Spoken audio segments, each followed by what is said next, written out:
Do you believe him? I pray that you can come to that place where you can make that decision, that you understand who he is. And if he looked at you today, like he did Peter, he says, who do people say that I am? And we would say, man, some say that you're the Son of God. Some say that you're one of many gods. Some say that you're an enlightened vegetarian. Those guys are crazy. Some say that you're the Christ idea. And then he looks at you and says, no, who do you say that I am? Trevor, who do you say that I am? Hayden, who do you say that I am? It's a question he'll ask all of us, man. Look right into our eyes and say, who do you say that I am?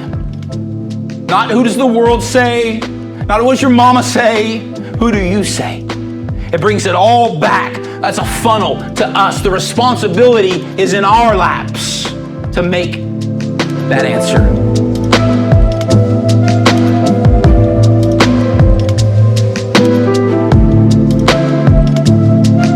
Matthew chapter 16 is where we will read today.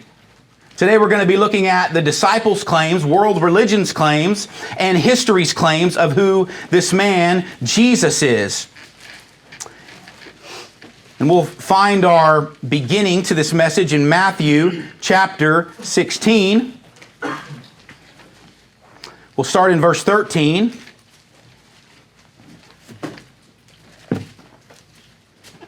Matthew chapter 16, verse 13, and I'll go through 17. Now, when Jesus came into the district of Caesarea Philippi, he asked his disciples, who do people say that the Son of Man is? So those of you who don't understand that terminology, he's asking them, who do people say that I am? Jesus. This is Jesus speaking. Who do people say that the Son of Man is? And they said, some say John the Baptist, others Elijah, and others Jeremiah, or one of the prophets. Remember our message on Elijah?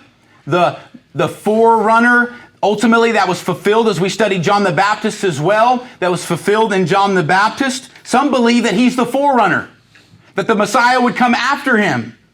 Some believe that he is Elijah come back himself. Some believe that he's John the Baptist because at this time John the Baptist had already been beheaded.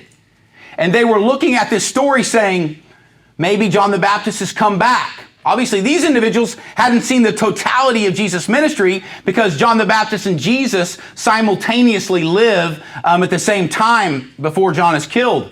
Matter of fact, John the Baptist baptizes Jesus. And so these are people obviously ill-informed, but they're people on the outskirts saying that have just been introduced to Jesus that are saying, this guy possibly is John the Baptist.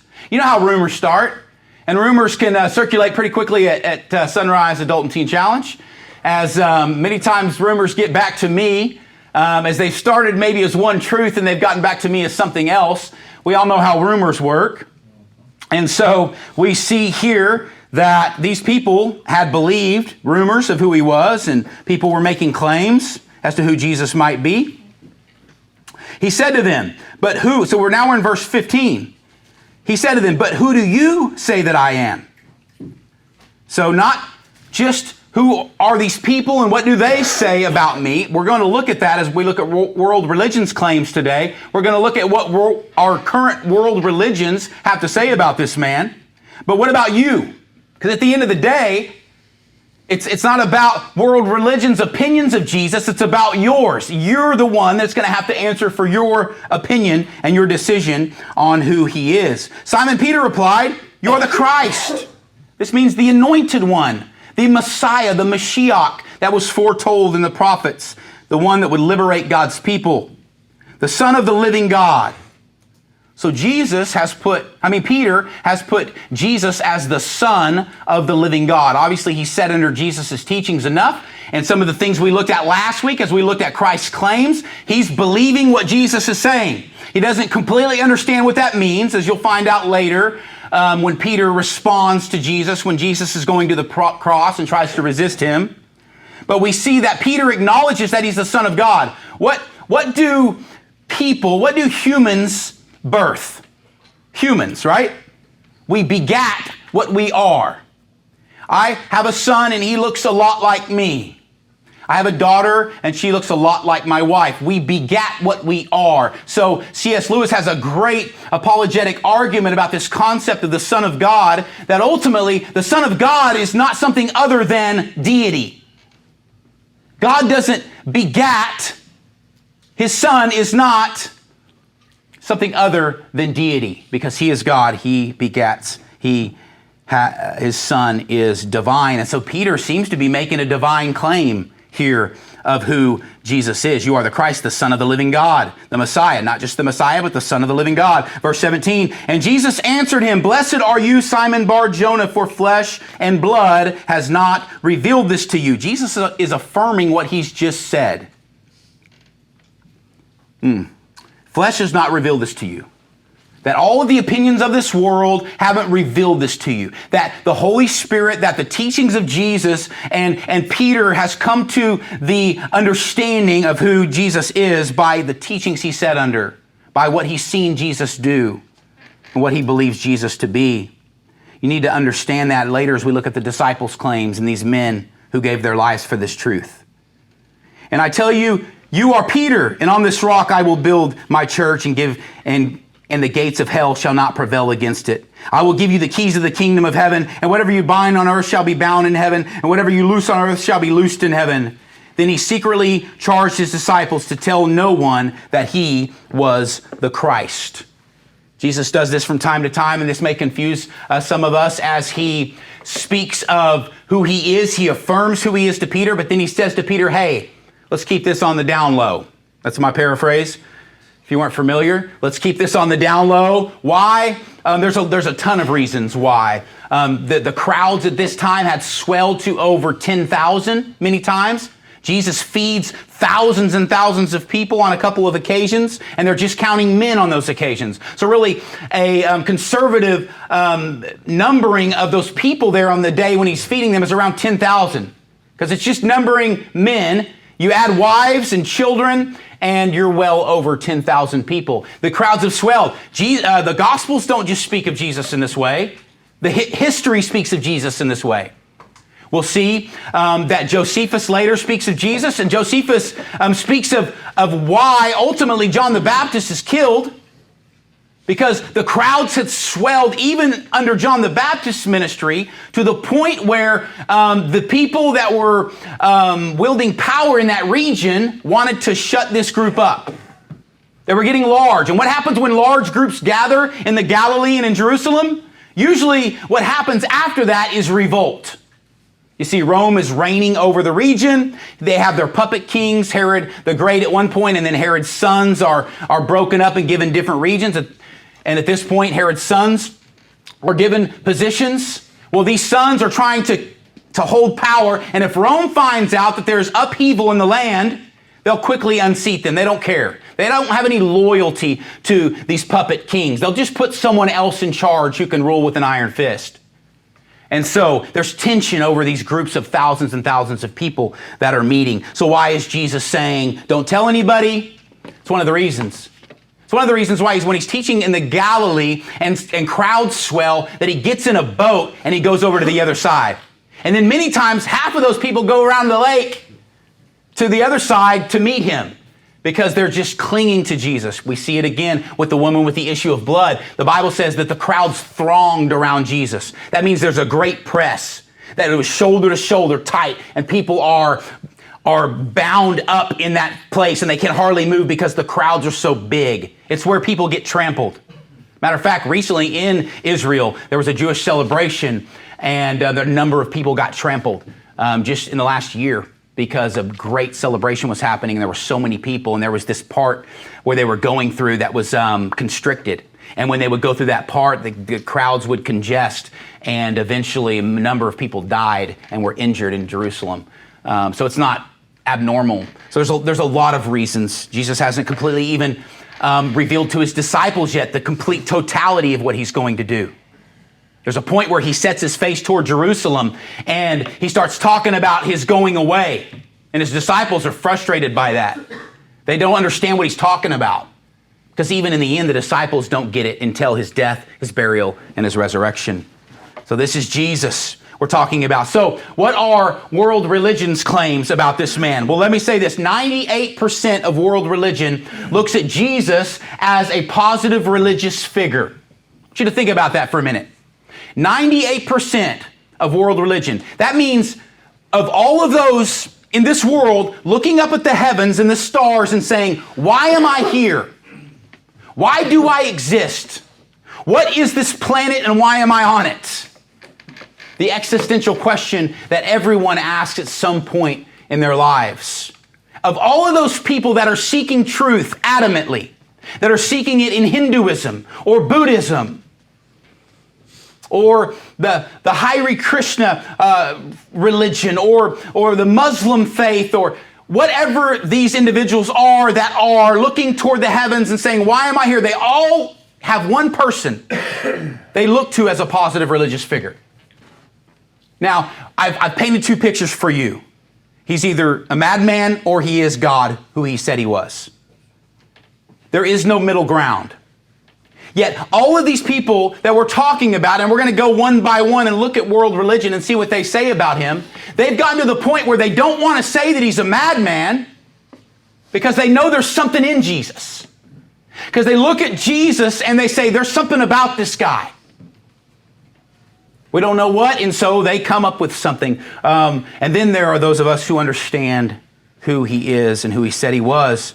98%. That means that the hub of world religion, at the hub, the middle of the wheel that all the spokes lead to, is a man named Yeshua, the Messiah. Now let's look at each one of those cults, faiths, whatever you want to call them. The Jehovah's Witness are going to call him a son of God and God's son only. They don't believe that he is deity, that he is God himself, but that he is God's son. What you'll find in the Jehovah's Witness cult is that, like when they go door to door and things of that nature, that they automatically try to relate by painting themselves as Christians to some degree. And they'll say, oh yeah, we believe in Jesus too. But the Jesus they believe in is not the Jesus that we believe in. He is not just God's son. He said, if you've seen the Father, you've seen me. He said, before Abraham was, I am. We talked about that and unpacked that last week. Next, we have Hinduism. Hinduism is what you call a polytheistic religion. That means they believe in a host of gods. It's much like Greek mythology, but even more so, as they believe in thousands and thousands of God in Hinduism. Well, what do they say about Jesus? They don't say he's a madman. They say he's one of many gods. He's one of many gods in their pantheon of gods. Next, we have Buddhism. Buddhism claims that he's an enlightened teacher. Well, my question is if he's an enlightened teacher, would he claim to be God? If he's an enlightened teacher, would he claim to have the power to forgive sins? If he's an enlightened teacher, would he claim omnipresence? Before Abraham was, I am. That he exists at the beginning still, and he exists at the end now and always. That he is outside of time. Well, the Buddhism believes that he's just an enlightened teacher. Why can't they just come out and say this guy done lost it?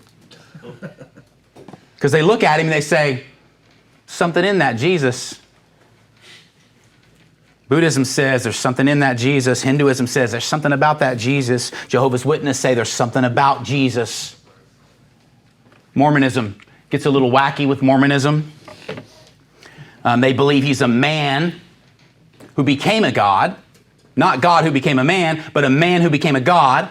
So if you're following the Mormon faith, if you will, use that term loosely, then you believe that Jesus is the brother of Satan. Jesus was a man born like you and I by a father and a mother, and he was a man that somehow became a god from his good works on earth.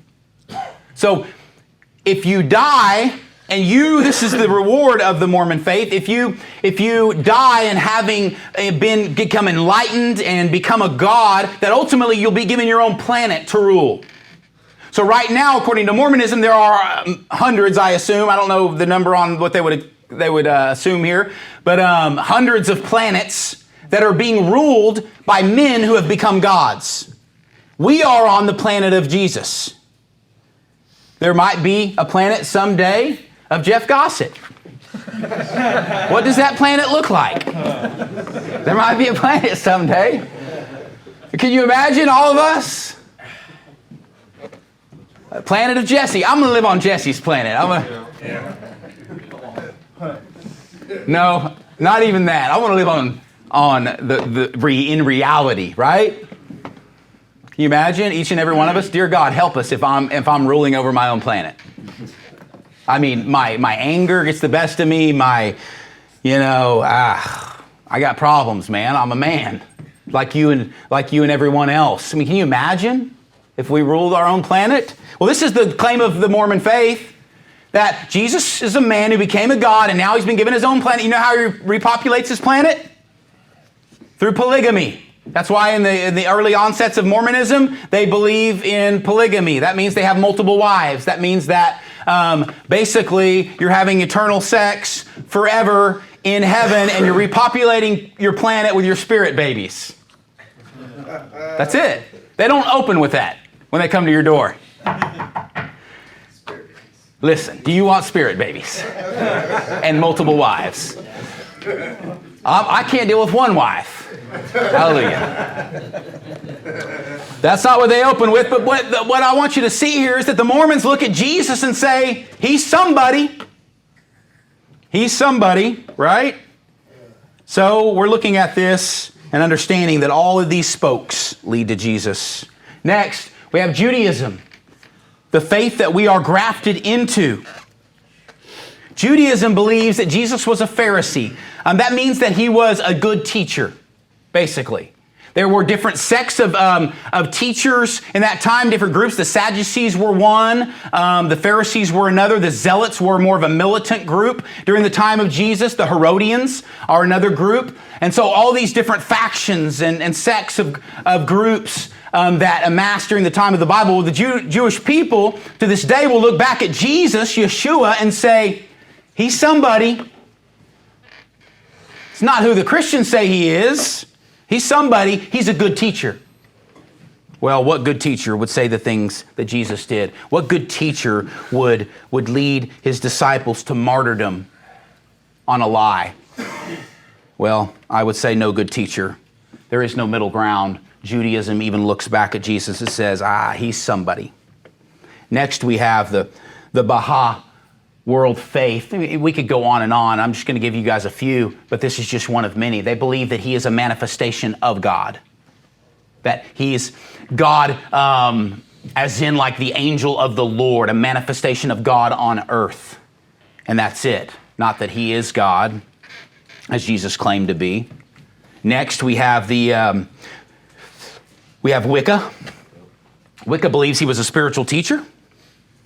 Say, Jesus, he's somebody. He's a spiritual teacher. Let's call him that. Next, we have the Nation of Islam. This is not Islam itself. This is a faction of Islam in America. It's an Americanized Islam. Nation of Islam believes that he's a sinless prophet of Allah. The sinless prophet. What sinless prophet lies and misleads? But they look at him and say, he's somebody. Matter of fact, when they say his name, Yeshua or Jesus, they say, blessed be the name. Immediately when they say it. And him, Jesus, blessed be the name. They honor his name in such a way because they say he's somebody. And not just somebody, but a sinless prophet. Why is it that all people and all religions are pointing back at this man? Transcendental meditation believes that he's a man who discovered divine essence. We don't have time to unpack that today.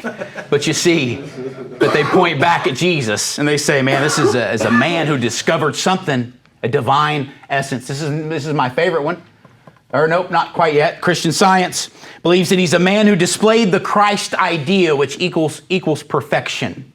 Christian Science is not Christian at all, if you're not familiar with Christian Science. But they believe that Jesus is a man who displayed the Christ idea.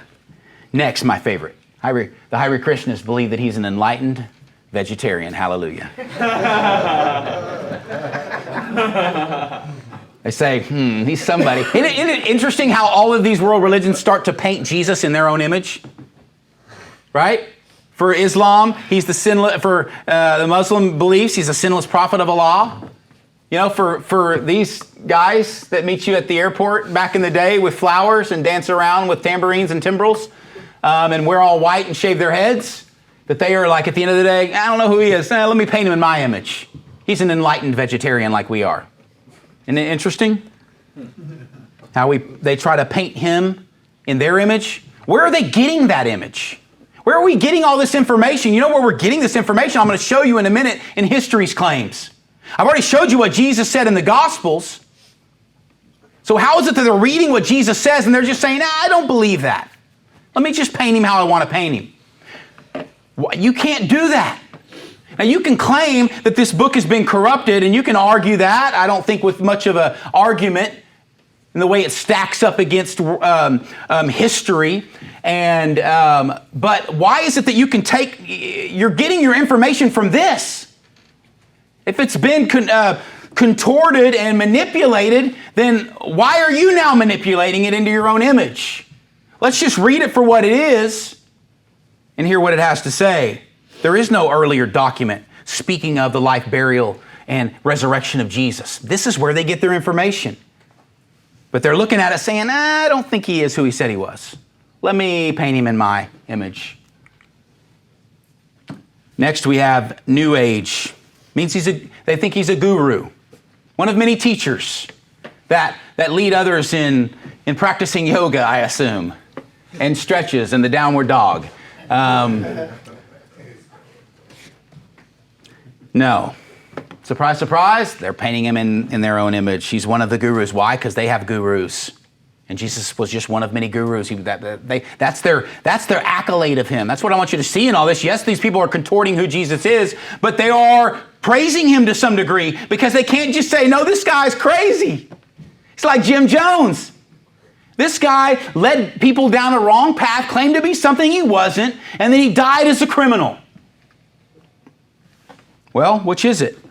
And why is it that they think they can change who he is, and where did they get that information? The Muslims, which is different from the Nation of Islam, an Americanized version of the Muslim belief system, Muslims believe that he's a prophet. And in the Quran, prophets do not lie. Muslims believe that he's a prophet. They're all pointing back at this man. Who do we say that he is? That he is God. He is who he said he was. Where do we get our information? From his word. We're going to look at history's claims in a minute, but we look at what he says and we either believe it or we don't believe it. I believe it. And I believe that every spoke points back at him for a reason. I believe that all of world religion looking at the heavens and saying, why are we here, all have one common denominator. And it's not Muhammad. It's Jesus. He is the center of the hub. He is the reason we are here. He is God become man. He is in the very nature of God. He is Jesus. God becomes man to save man. So we've looked at world religion's claims. Now let's look at the disciples' claims. So the disciples claim this, that Jesus is the Messiah. So we're going to look at each one, and we're going to look at exactly how they died. We all know that they claim the same thing, so let's just paint that real quick. This is what they claim Jesus was. We're reading their letters about who he was. We're reading Matthew, we're reading Mark, we're reading Luke, we're reading John, we're reading 1st and 2nd Peter. Peter says this, those things that we have handled with our hands. That these are not just men that started following a faith and were deceived. These are men that saw Jesus with their own eyes. Thomas at the end says, I won't believe until I touch the nail marks on your hands. I won't believe until I see the nail marks on your feet. These are men that saw him alive, saw him crucified, and saw him after death. All first-person accounts of who Jesus was. So I will say this, and I've had conversations with somebody recently about this, that yes, people will believe a lie and they'll even die for a lie. We saw this in Tiananmen, I'm probably butchering that, but at Tiananmen Square, where the man, the Buddhist, sat in front of the tank, I believe it was, and lit himself on fire. He was willing to die for something. Does that mean what he was believing in was true? No, not at all. Jim Jones' followers, some of them were willing to die. This Heaven's Gate cult that followed Marshall Applewhite, they were willing to die, all of them, for a lie. The difference is this with the disciples. We're not talking about people that are just believing a religious construct and have come to believe that because they've been deceived. We're talking about people who saw him, people who touched him, people who walked with him for 3 years, broke bread with him, ate fish, laughed along the Galilee, fished, and walked and prayed and learned together. We're not talking about people who just believed an idea. We're talking about people who saw a person, believed a person, and followed him. So now as we look at these men, we can ask ourselves, if you put yourself in their shoes, what would you do in this scenario? Matthew was killed by stabbing as ordered by King Hyrcanus. Now, every one of these guys I'm going to show you, most of them were given the opportunity to not believe that Jesus died and resurrected. So all of these men are going to die for this truth. Like I said, not just some religious construct, the truth that they lived with Jesus for 3 years, they saw him crucified, and they saw him after crucifixion and after death. So then they go out like madmen and they evangelize the world. How would you react? If you had lived with Jesus for 3 years, he was your brother. You loved him, you believed him, you hung on his every word, and then you saw him bleed out on a cross, and you wept and you mourned with his mother Mary. And for 3 days, he was in the ground, and you wept and you wondered what life would look like. But all of a sudden, Jesus walks into the room with the doors shut, and he says, Thomas, feel my hands. Thomas, feel my feet. These are the men. These are the men that died for the truth, not a lie. You see, Matthew was killed by stabbing. James, the son of Alphaeus. James was the son of Alphaeus. He was crucified. Crucified on a cross like Jesus. James, the brother of Jesus. Now this one really gets me, okay? James, the brother of Jesus. Now, there ain't nobody that knows Jesus more than James as far as the disciples are concerned. His brother. James, after Christ's death, becomes the father of the church in Jerusalem. He's who Paul, the apostle, comes to understand what he needs to do when he goes into the temple to make sacrifice. He first consults James, the father of the church in Jerusalem. This is James, the brother of Jesus. Why is James all of a sudden the father of the church in Jerusalem and willing to die for this truth? Now, we all got brothers, and I could just tell you the dirt on all mine. We're not talking about just normal people. We're talking about the brother of Jesus. You think he would be willing to die for this lie that he saw with his own eyes?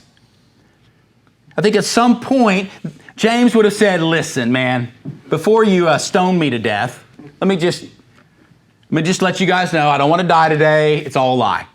Every one of these guys had that opportunity. Listen, hold back, hold up, wait a minute.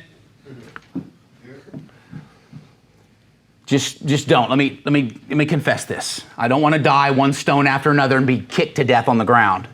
Listen, my brother was a punk. He used to hold me down when I was a kid, give me wet willies, tap on my chest till I cried, dunk me in the water, thought I was drowning. I ain't dying for that dude. Right? Once they start putting your feet to the fire, you gonna die for something that's not true, that you saw with your own eyes? If there was some elaborate scheme concocted, among all of the disciples? You think one of these dudes would have broke. Nope, not one of them.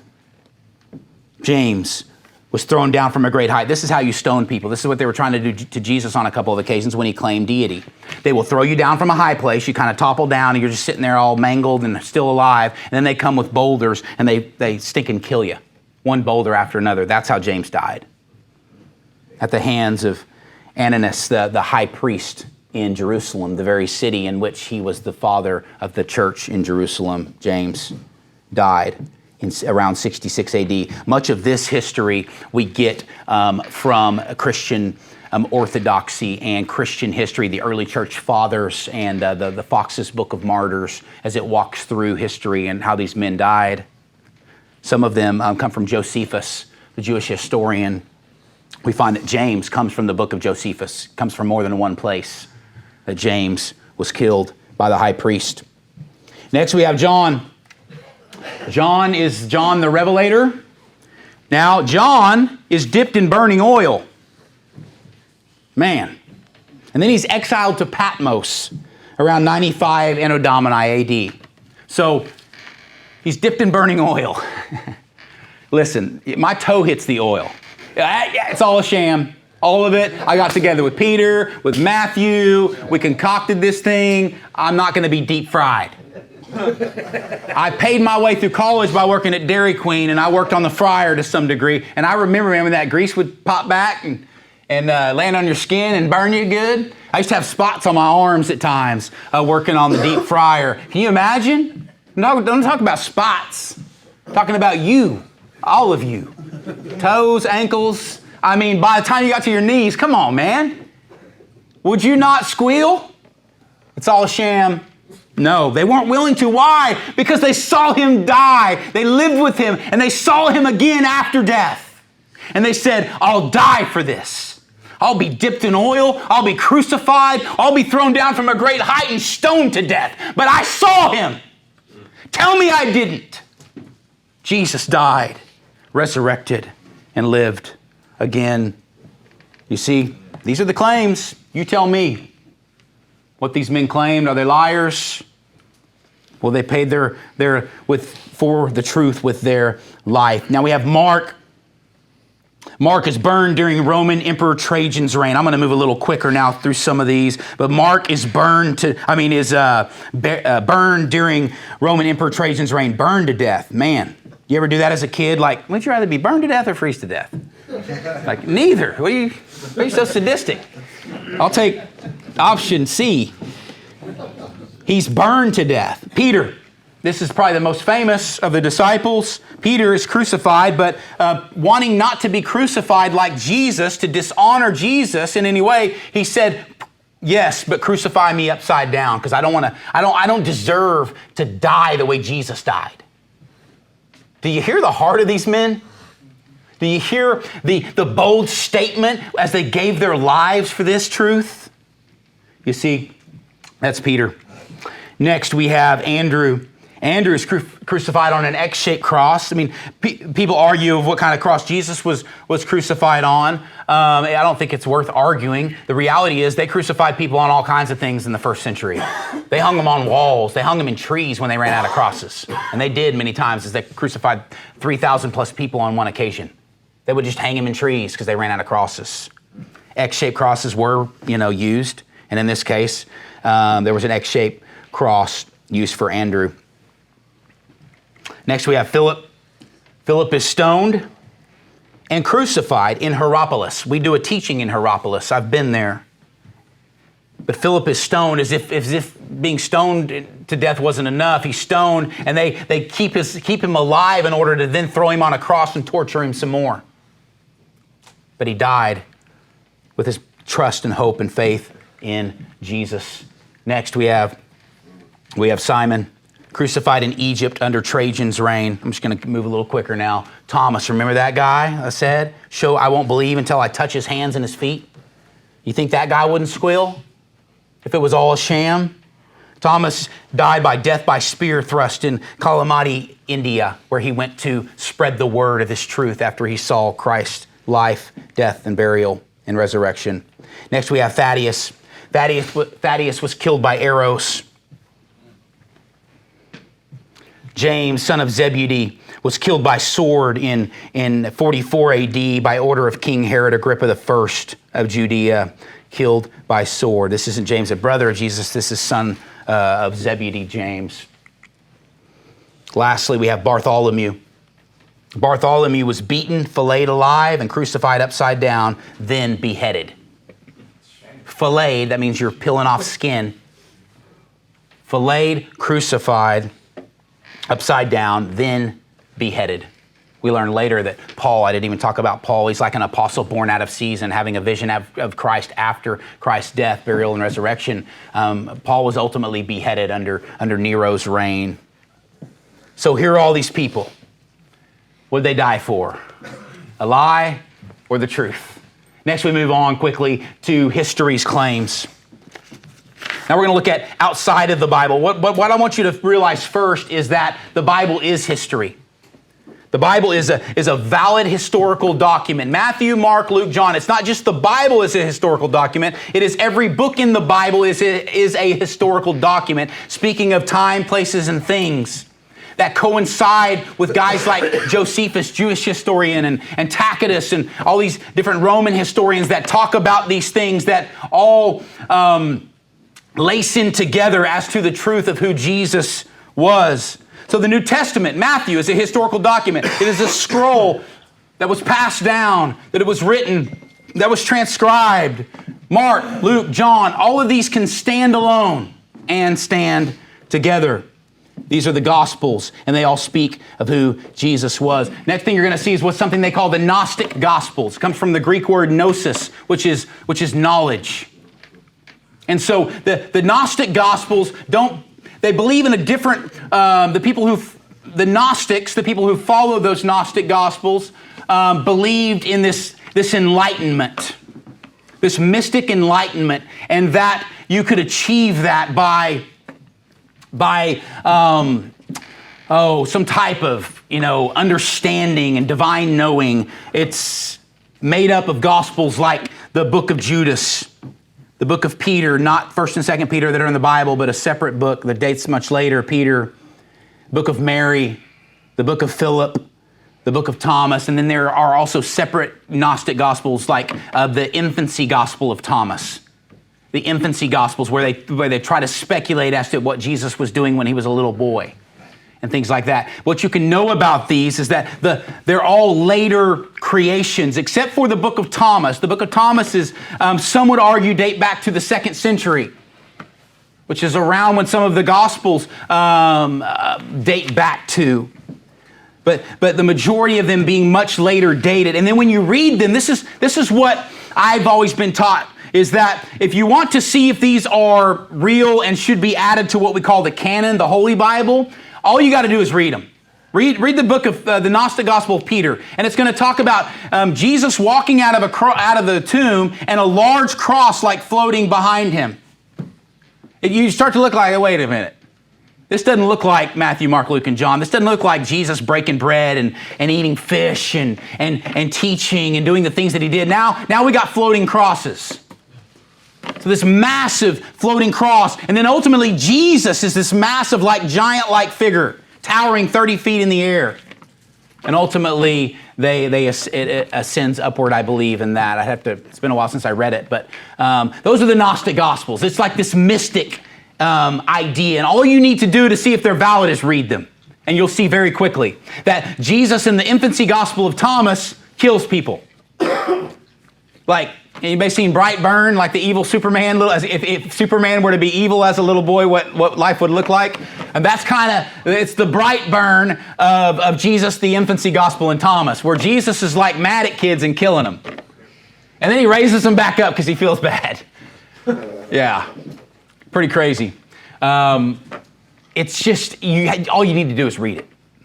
And you can make your own assumptions as to are they real or not. But what I do want to show you is, it's later creations for the most part, except for Thomas, but they're looking back and they're transcribing what everybody's talking about. Why are they writing entire books about Mary? Because Mary was a person. Why are they writing entire books about Jesus in the 2nd and 3rd and 4th century? Because he was a real man. And they're making their own assumptions as to who he was. So those are the Gnostic Gospels, point back at Jesus in somewhat of a positive light, unless you're in the infancy Gospel of Thomas. Then he's a murderer.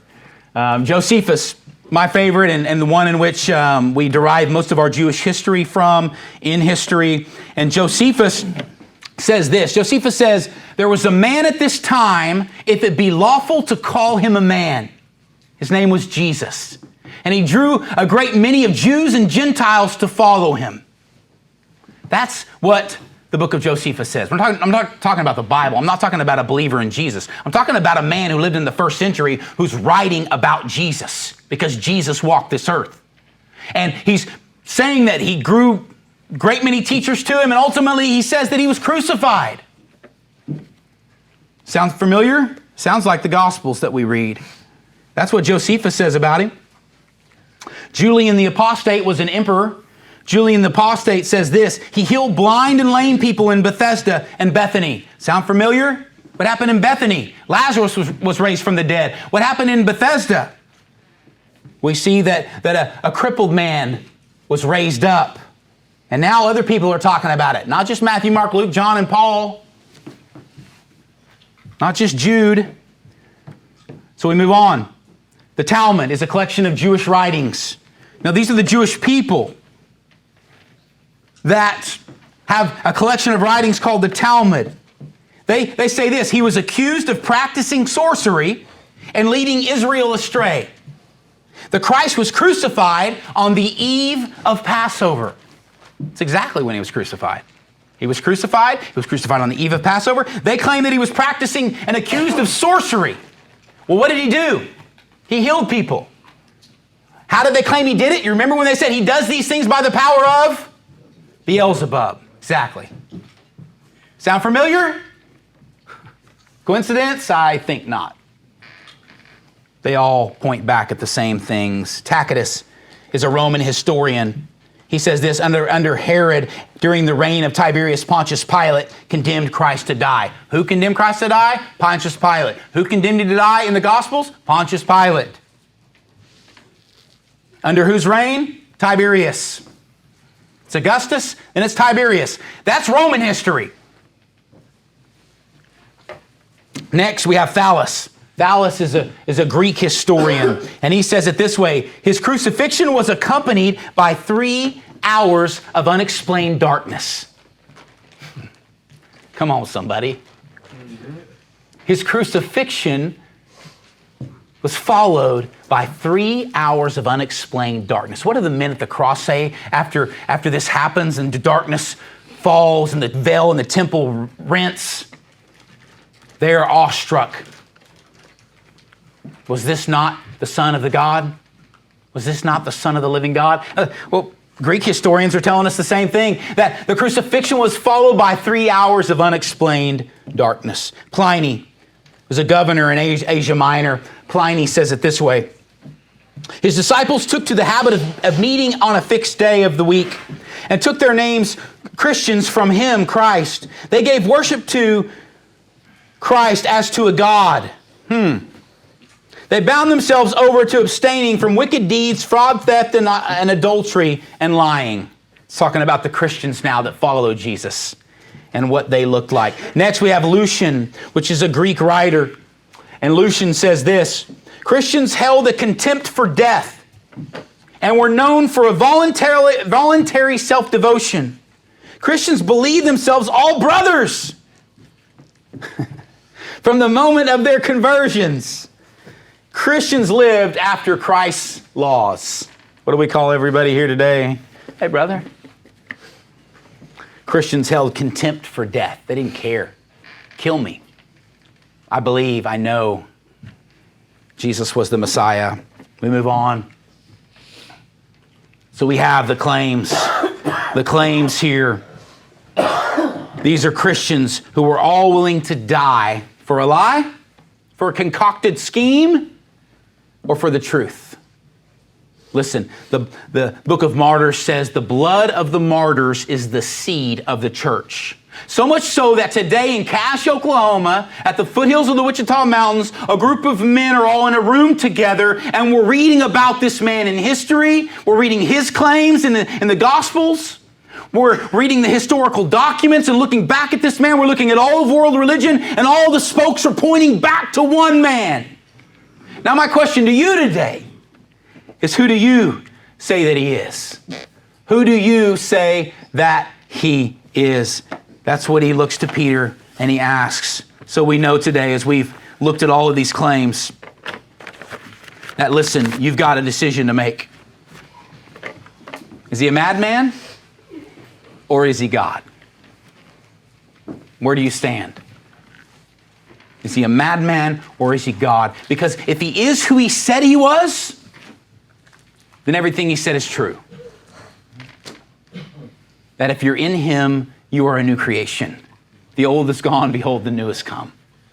That he honors marriage. So much so that the only out he gives for divorce is for sexual immorality. That means he honors your marriage. The covenant between you and your wife, that there's a restoration that he desires for you. Doesn't mean that it's going to happen. I can't promise that. It means that broken and lost people can come to the cross and find healing. It means that drug addicts can be set free. It means that we don't need to worry about tomorrow and fear about the clothing on our backs and the food on our table, because he said he would provide and he would care for us and provide our daily bread. Listen, man, do you believe him? I pray that you can come to that place where you can make that decision, that you understand who he is. And if he looked at you today like he did Peter, he says, who do people say that I am? And we would say, man, some say that you're the Son of God. Some say that you're one of many gods. Some say that you're an enlightened vegetarian. Those guys are crazy. Some say that you're the Christ idea. And then he looks at you and says, no, who do you say that I am? Trevor, who do you say that I am? Hayden, who do you say that I am? It's a question he'll ask all of us, man. Look right into our eyes and say, who do you say that I am? Not who does the world say, not what does your mama say, who do you say? It brings it all back. That's a funnel to us. The responsibility is in our laps to make that answer. Let's bow our heads. God, we thank you today, and we meticulously walked through, Lord, what the things you said. Well, and as we read those things, we only come to two conclusions. God, and I come to the conclusion that you are who you said you are, that history's claims say the same, that world religion says the same, that you're somebody, but I don't believe that you're just somebody. I believe you're God of heaven and earth, Elohim, that you are Yahweh, that you are the God of creation who put on skin to die for me. God, and if that is true, then everything changes. Now, the things that I thought were important on life, they don't matter anymore. They all fade away. But Jesus, I look back and I answer you today. You are the Christ, the Son of the living God. You are God with us, Emmanuel. God, and I trust you and I cling to you. Lord, take my doubt and my fear and my worry, and I give it to you. Some of you men, you're at a place where you're right there on the line, and God is asking that of you as your heart moves this morning. Who do you say that I am? And there's still an element of doubt. And I promise you this, that there will always be a little bit of doubt. It's just the way life works. You're not resurrected yet. You're not glorified yet. You're still walking around in a broken shell, in this skin. Humanity, the doubt and fear and worries bombard. But at some point, you need to make a decision as to who he is. And at some point, there is a leap of faith. Because, Lord, we haven't touched you. Because, Lord, we haven't heard your voice teach over a warm, crackling fire in the evening as your disciples did. Because, Lord, we haven't had the fish pass from your hands to ours and the bread broke from your hands to ours. That, Lord, at the end of the day, there is this element of faith that your word speaks of, that, Lord, even after all the facts are laid on the table as they have been, that we make a leap to you into your arms. Lord, and something inside of us is welling up, and something inside of us changes, and something inside of us challenges us to cling to you as our heart moves. And if you're here today and your heart is moving, I want you to respond to that today. Just as those disciples did as they gave their lives. If you're here today and you're